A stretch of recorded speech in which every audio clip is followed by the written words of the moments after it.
¿Es Dios soberano? ¿Dónde está Dios? ¿Cuándo va a intervenir Dios en medio de esta pandemia?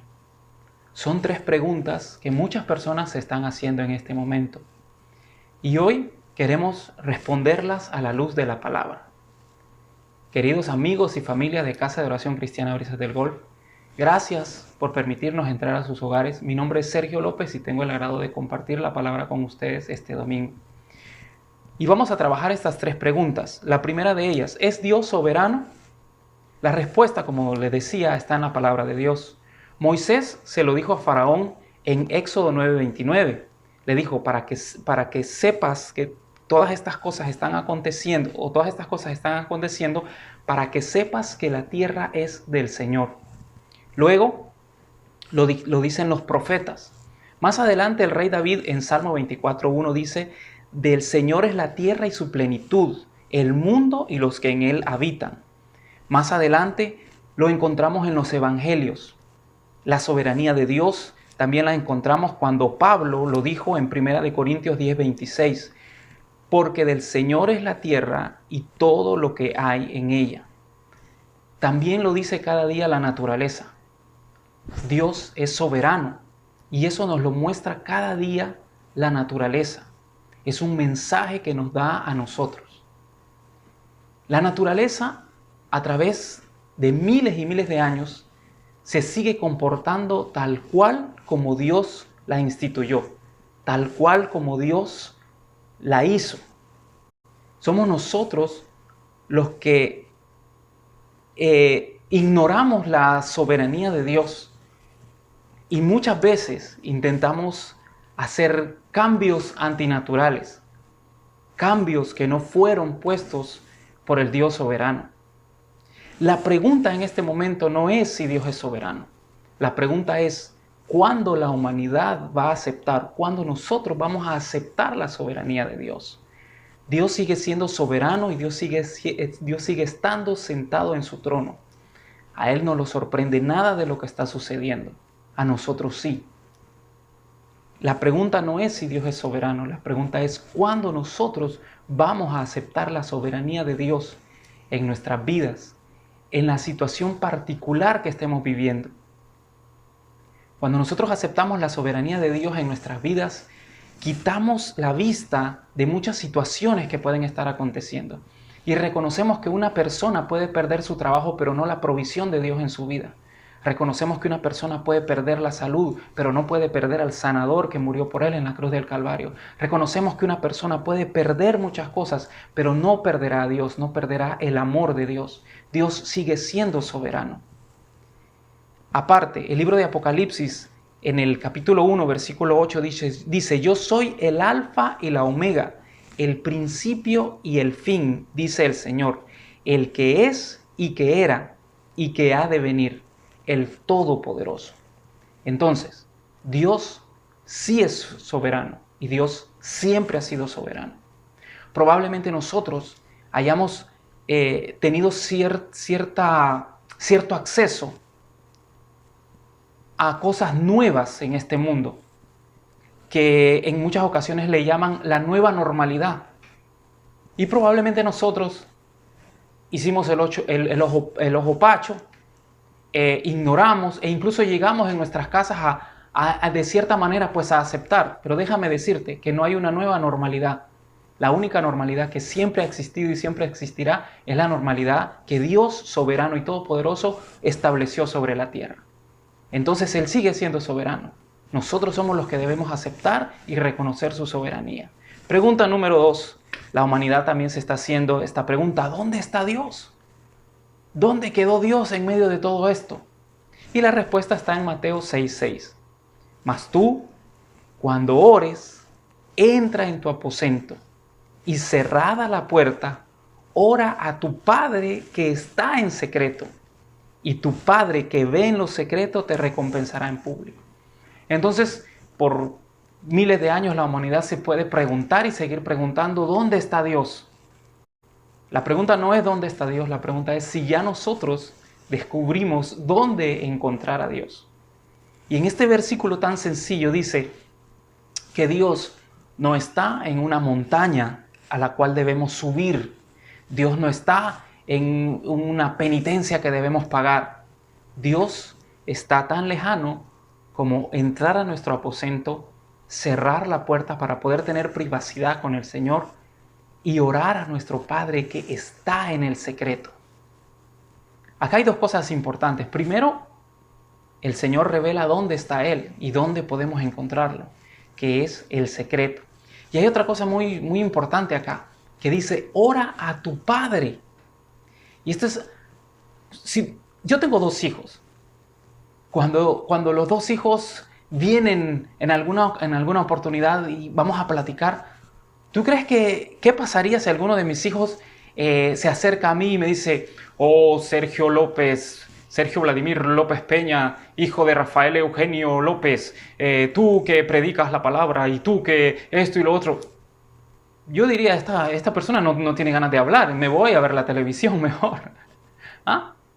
¿O qué pasaría si uno de mis hijos viene a platicar conmigo y me dice, yo quisiera platicar contigo de cierto tema, pero bueno, hay cosas de las que no quisiera hablar contigo porque tú no lo entenderías, papá? ¿Sí? No, de eso, mejor no. Yo también diría, bueno, esta persona quiere platicar conmigo, pero al mismo tiempo no, así que igual me voy a ver televisión mejor. ¿Qué quiero decir con esto? Que la palabra de Dios dice, ora a tu Padre. ¿Cómo se siente usted cuando habla con su padre, cuando habla con su papá? Lo que significa es una puerta completamente abierta, un acceso completamente abierto para entrar y hablar con el Padre y derramar todo nuestro corazón delante de Él, todas las cosas que estamos sintiendo, todas las cosas que estamos experimentando. Él mismo dijo, echa toda tu ansiedad sobre Él, porque Él cuida de ti. Entonces, acá el secreto es entrar en la privacidad con el Señor y saber que estamos hablando con nuestro Padre y poder abrir todo nuestro corazón y poder derramar todo nuestro corazón en Él, en el Señor. Nosotros el año 2018, con nuestra hija Ruth Esther, que es la pequeñita, con ella pasamos un año bastante difícil en la escuela. Ella le daban muchas alergias. Y aparte de eso, le salían unas cosas en el ojo que ahora no me acuerdo cómo se llaman, pero a ella muchas veces no iba a la escuela porque amanecía enferma con alergia. Y otras veces, cuando iba, me llamaban de la escuela, me llamaba la enfermera o una maestra, me decía, venga a buscar a su hija porque tiene alergia. Mi hija siempre andaba una pastillita en su lonchera, yo tenía que estar preocupado que anduviera esa pastillita, y cuando no era eso, cuando no era la alergia, muchas veces eran las cosas que le brotaban en los ojos. A ella no le gustaba que la vieran así, no quería ir a la escuela y pasó el año 2018, gracias a Dios lo logramos terminar, pero fue un año difícil en ese sentido.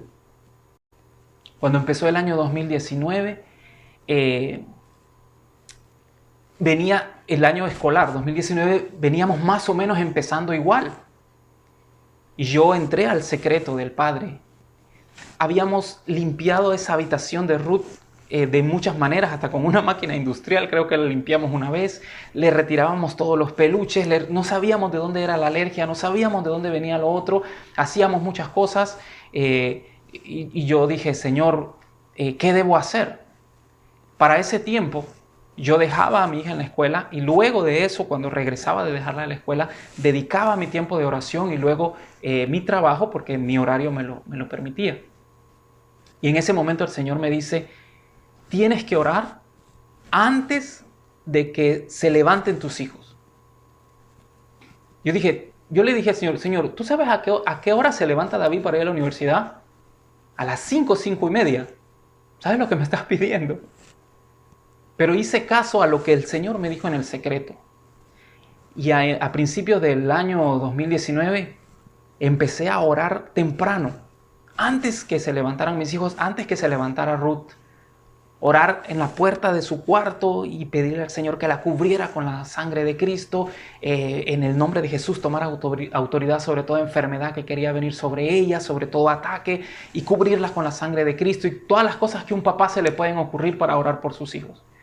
Y te puedo decir que desde el primer día que yo empecé a hacer esa oración, que Dios me mandó a hacerla, nunca más mi hija experimentó una alergia y nunca más experimentó ese daño que estaba experimentando en sus ojos. Porque la palabra de Dios dice que la oración del justo puede mucho. Lo que quiero decir con este ejemplo es que las cosas que Dios te va a revelar en el secreto son cosas muy importantes para tu vida. Probablemente hayas perdido tu trabajo, pero eso no significa que hayas perdido la provisión de Dios. Si vas al secreto del Señor, tu Padre te enseñará y te mostrará dónde está tu provisión. ¿Qué es lo que debes hacer? ¿Qué pasos debes hacer en este momento? Aún si eres de las personas que se tienen que reinventar, tu Padre te va a mostrar cómo hacerlo y qué hacer. Bien, entonces, la tercera pregunta: ¿cuándo va a intervenir Dios en medio de todo esto? ¿Cuándo Dios va a sanar? ¿Cuándo Dios va a hacer algo milagroso? Y la respuesta también está en la palabra de Dios. Hay un libro en la Biblia que se llama Segunda de Crónicas. Y es un libro que en sus primeros capítulos es maravilloso ver cómo el rey asignado en ese momento, el rey Salomón, tiene estos encuentros de intimidad con Dios. Al principio de este capítulo hay un momento muy íntimo y muy lindo entre ellos, donde Dios viene al secreto con Salomón, y Salomón le dice: mira, lo que necesito es sabiduría para guiar a este pueblo. Y el Señor le concede esa sabiduría. Es un momento muy, muy hermoso de la intimidad que podemos experimentar con el Padre. Y luego de eso viene la construcción del templo, viene la dedicación del templo, un evento maravilloso donde Salomón habla al frente del pueblo, da un discurso maravilloso de todo lo que Dios ha hecho y todo lo que Dios hará. Viene la dedicación, como te digo, del templo, y la gloria de Dios desciende tan fuerte en el templo que los sacerdotes no podían entrar, y algo maravilloso. Y es una manifestación de Dios, como las manifestaciones de Dios que tenemos en las iglesias. Pero la respuesta, por ejemplo, la que estamos buscando ahorita, no se dio en ese evento, aunque estaba la gloria de Dios manifestándose ahí, no se dio en este evento, sino que luego que termina el evento y todo está maravilloso, viene otro momento de intimidad de Salomón con el Señor. Viene el Señor a su habitación y empiezan a platicar. Y en el capítulo 7 de Segunda de Crónicas hay una conversación que Dios está teniendo con el rey. Y en el versículo 13 de este capítulo 7 hay un momento en que Dios le dice: mira, probablemente yo permita que haya hambruna. Probablemente en algún momento yo desate langostas, y probablemente yo permita que haya mortandad. Y luego de eso le dice: pero ¿sabes qué? Yo sanaré su tierra. Y ahí le da la promesa de que aunque Dios permita que pasen estas cosas, aún que algunas versiones dicen pandemia, probablemente yo permita que haya una pandemia, pero también yo voy a sanar la tierra. Pero, ¿sabes cuándo Dios va a sanar la tierra? ¿Cuándo Dios va a intervenir? El mismo versículo de 2 de Crónicas 7:14 dice: yo voy a sanar la tierra, pero antes de sanar la tierra, yo voy a perdonar sus pecados. Pero antes de perdonar sus pecados, yo los voy a escuchar desde los cielos. Pero antes de que yo los escuche desde los cielos, el pueblo se va a apartar de sus conductas perversas. Pero antes de que se aparten de sus conductas perversas, ellos van a orar y van a buscar mi rostro. Pero antes de que oren y busquen mi rostro, se va a humillar mi pueblo. Es una serie de acontecimientos que, ante la pregunta ¿cuándo va a intervenir Dios?, yo te podría decir, la pregunta no es cuándo va a intervenir Dios. La pregunta es cuándo nos vamos a humillar nosotros delante de Dios. Yo le decía: Señor, pero ¿cómo yo puedo explicar esto de humillarse delante de Dios? ¿Cómo lo puedo explicar? Y recordé que me da un poco de vergüenza contártelo, pero hace algunos días yo le decía a mi esposa, quiero comer pan, pero todo está cerrado. Y bueno, voy a ver un video de cómo se hace y voy a hacerlo. Y empecé acá, de hecho mi hija estaba por ahí también metida en el asunto. Y empecé a preparar los elementos y a hacer lo que se debe hacer. Y mi esposa me dice, mira, conociéndote, yo creo que no te va a ir muy bien como panadero, porque se necesita como, de verdad, que como dice mi esposa, entre los elementos de la receta para hacer pan necesitas una silla, es decir, que vas a sentarte, vas a esperar, se necesita tener mucho cálculo en los elementos y esto, y me fue completamente mal. Tuve un fracaso estrepitoso como panadero, me fue muy mal. La profecía de mi esposa se cumplió y no me fue muy bien. Ahora, de hecho, yo respeto a todas las personas que en medio de esto están haciendo pan. Y tenemos un amigo, un hermano de la iglesia que se llama Arturo, que bueno, antes tenía mi respeto, pero ahora también tiene mi admiración, Arturo, porque de verdad que se necesita mucha delicadeza y mucha paciencia para hacerlo. Pero Dios me hizo recordar ese evento porque yo tuve que aceptar que para mí fue imposible manejar ese tema. Gracias a Dios mi esposa sí sabe hacerlo y luego de eso ella tomó el control y hemos comido pan. Pero lo que quiero decir es que yo tuve que pasar por el proceso de humillarme, de reconocer delante de mi esposa que ella tenía razón, no me iba a ir muy bien en esto. Y de reconocer delante de mis hijos. Ahora, es la manera como yo lo entiendo y como puedo compartírtelo. El humillarse delante de Dios es ese acto de arrodillarnos delante de Dios y de decirle, Señor, esto se me salió de las manos. Esto es más grande que yo. Esto es algo que solamente tú puedes manejar. Esto es algo que solamente tú puedes enseñarme. Y de esta situación solamente tú puedes sacarme, Señor. Es ese acto cuando reconocemos que solamente Dios es el que puede tomar el control de esta situación. Algunas personas todavía conservan su trabajo, pero probablemente no saben cuántos meses. Muchas personas están pensando que no saben cómo van a hacer, pero Dios ha prometido sanar la tierra. Y el primer acto que nosotros debemos hacer es el acto de humillarnos delante de Dios. Y el humillarnos delante de Dios lleva como punta de lanza el hecho de arrodillarnos delante de Dios y de reconocer delante de Él que solamente Él puede tener el control y la salida de todo esto, para nuestras familias, para nuestra nación.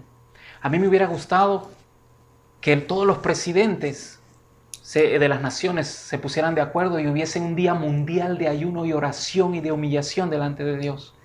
Pero probablemente eso no va a pasar.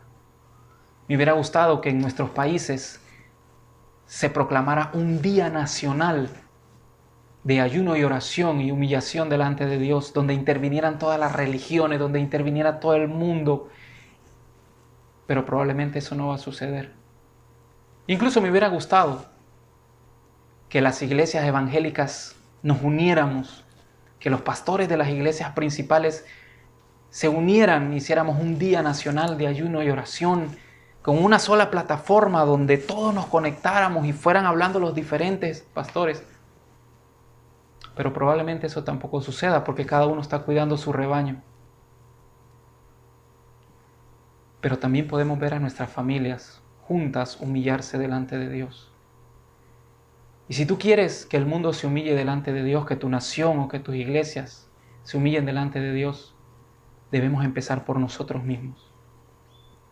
Debemos empezar por el acto, ahí donde estás, en la sala de tu casa, el acto sencillo de arrodillarse delante de Dios y de humillarse delante de Dios. Sé que en este momento hay familias que están en la sala de su casa,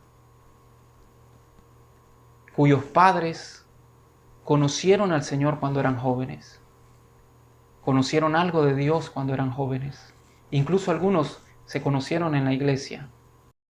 Pero luego la universidad, el trabajo, los hijos, nos fuimos alejando de Dios. Y estás ahora sentado en la sala de tu casa. Es una pareja y tienen hijos. Y el Señor me mostraba a estas familias arrodillándose delante de Dios y humillándose delante del Señor. Probablemente seas aquella persona, aquella familia que nunca escuchó de Dios, nunca conoció de Dios, pero esta pandemia te ha hecho volver los ojos hacia Dios. Y estás diciendo, ¿por dónde empiezo? Yo quiero que Dios sane mi tierra. ¿Por dónde empiezo? Pues aquí lo dice 2 Crónicas 7:14. Podemos empezar por el acto de arrodillarnos delante de Dios. Yo quiero darte unos minutos. Si eres esa persona, tus hijos nunca te han visto arrodillado delante de Dios y no sabes qué van a pensar. Pero yo te aseguro que cuando tú te arrodilles delante de Dios en la sala de tu casa, tus hijos lo van a hacer contigo. Quizás seas la dama en el matrimonio, en esta familia, y digas, debería empezar mi esposo, pero tú sabes que él está luchando. Y quizás seas tú la primera en tu familia que se arrodilla en su sala en este momento delante de Dios. Y yo te aseguro que tus hijos te van a seguir, que tu esposo se va a animar. Yo quiero darte unos minutos.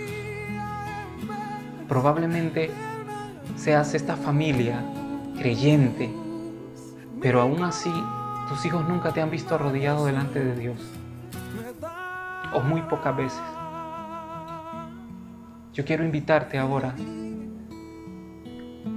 a que te arrodilles delante de Dios. Yo sé que ya está sucediendo, porque el Señor me lo muestra. Ya hay familias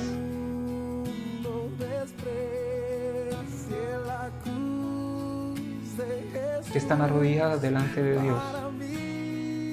Y te extiendo la invitación para que lo hagas. Sé que nuestros pastores, nuestros líderes de nuestra iglesia estarán ahorita también acompañando a estas familias. Veo las familias de nuestra iglesia juntos en este momento de rodillas delante de Dios. Ven, aprovechemos los próximos minutos para estar.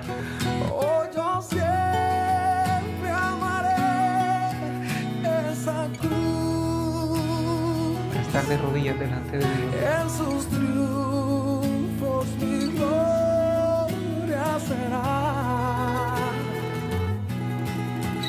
Y algún día en vez de una cruz,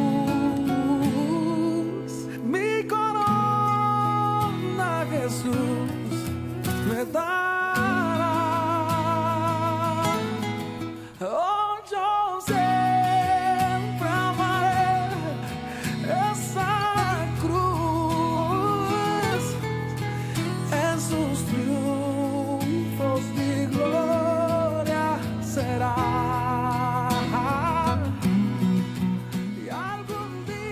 Señor, venimos, Padre, como una sola familia, Señor. Padre, mira a los amigos, mira, Señor, a aquellas personas, Padre, que ahora están, Señor, como familia delante de ti, Señor. Yo te pido ahora, Señor, que tú entres, Padre, a estas casas, que tú entres a estas familias, Señor, mi Dios. Padre, mira nuestras propias familias, Señor. Aquellos que han estado bregando, Señor, con temas, Padre, de temas laborales, Señor, de temas de incertidumbre, Padre. Yo oro a esta hora, Señor, para que tú entres a esa casa, Padre. Señor, y reclamamos, Padre, ahora en el nombre de Jesús, la promesa de sanar nuestra tierra, Señor. Tú dijiste, Señor, si se humillare mi pueblo sobre el cual mi nombre es invocado, y oraren, y buscaren mi rostro, y se arrepintieran de sus conductas perversas, entonces yo oiré desde los cielos, y perdonaré sus pecados y sanaré su tierra. Yo en el nombre de Jesús bendigo a aquellas familias que por primera vez están arrodilladas, por primera vez se arrodillaron delante de ti, Señor. Yo te pido que la paz de Dios que sobrepasa todo entendimiento entre en esas casas hoy mismo, Señor. Que inundes esas casas, Señor, con tu paz, Padre. Que inundes los corazones de esas familias, Señor, con tu paz. Padre, que anotes, Señor, esos nombres en el libro de la vida, Padre, y que tomes el control, Señor, que tomes el reinado, Padre, que tomes, Señor, aquello que te pertenece, Señor, en esas casas, Padre, y en esas familias, Señor. Sé que hay personas solas. Sé que hay personas, Señor, de edad avanzada, Padre, que están solas en su apartamento o en su casa, Señor, y están, Padre, también haciendo esta oración, Señor. Yo te los presento delante de ti. Te presento aquellas familias, Señor, mi Dios, que siendo hijos tuyos, Señor, han tenido incertidumbre, Padre, pero ahora, Señor, están orando juntos, Señor, en el nombre de Jesús. Yo declaro, Señor, sobre ellos que tú sanarás su tierra, Padre, en el nombre de Jesús. Tú sanarás su tierra, Padre, en el nombre de Jesús. Te doy gracias, Señor, por nuestras familias. Te doy gracias, Señor, por aquellos, Padre, que hoy, conociendo tu camino o reconociendo tu señorío, Señor, han vuelto, Señor. Han vuelto, Padre, su corazón, Señor, a ti. Y están juntos como familia, Señor, entregando sus vidas, Padre, en el nombre de Jesús. Te doy gracias, Señor, y los bendigo, Padre, en el nombre de Jesús. Señor, también sabemos, Padre, que hay familias, Señor. Hay familias, Padre, que siguen, Señor, sembrando, Padre, de sus recursos, Padre, de su tiempo, Señor. Siguen aportando, Señor, para tu obra, porque tu obra no se ha detenido, Señor. Tu iglesia, Padre, tu iglesia sigue, Señor, enviando alimentos, Señor, a familias con necesidad. Tu iglesia, Señor, sigue apoyando, Señor, pastores, sigue apoyando otras obras, Señor. Así es que en el nombre de Jesús también bendecimos a esas familias, Señor, que ponen aparte algo, aquellas familias que dedican algo, Señor, para continuar tu obra, Padre, en el nombre de Jesús. Bien, hermanos, estas han sido las 3 preguntas que Dios ha puesto en nuestro corazón que trabajemos el día de hoy. Sin más por el momento, solo decirles que nosotros como familia también estamos esperando la obra maravillosa que Dios va a hacer para sanar la tierra y que pronto nos vamos a ver nuevamente y nos vamos a encontrar como familia. En nuestra iglesia acostumbramos a que cuando termina un servicio, nuestro pastor nos da la bendición sacerdotal que aparece en la palabra de Dios. Y en nombre de nuestro pastor, quiero ahora, ahí donde estás, en tu casa, ahí donde tú te encuentras, quiero de parte de nuestro pastor darte la bendición de esta semana, de este domingo, como siempre lo hacemos en nuestra iglesia. Si tú quieres, puedes levantar tu mano y recibir la bendición de Dios. Que Jehová te bendiga y te guarde. Que Jehová haga resplandecer su rostro sobre ti y que Él inunde tu casa de paz. Que Él inunde tu corazón de paz. Que Él llene tu corazón y llene todo tu ser con una fe sobrenatural. Recuerda que la fe tiene razones que la razón no entiende. Cuando Dios inunda tu corazón de fe, Dios inunda tu corazón de confianza y Dios te da una palabra para ti. Y si Dios te dijo que Él va a sanar tu tierra, Él va a sanar tu tierra y tú lo vas a creer. Aunque veas a tu alrededor otras cosas, tú vas a creer. Cuando Dios ponga su fe en tu corazón, tú vas a creer que Él va a sanar su tierra. En el nombre de Jesús te damos gracias, Señor, por esta reunión. Gracias, Padre, por este domingo. Gracias, Señor, por el tiempo que hemos dedicado, Señor, a aprender un poquito más de tu palabra. En el nombre de Jesús, amén. Muchas gracias, amigos y hermanos. Que Dios los bendiga.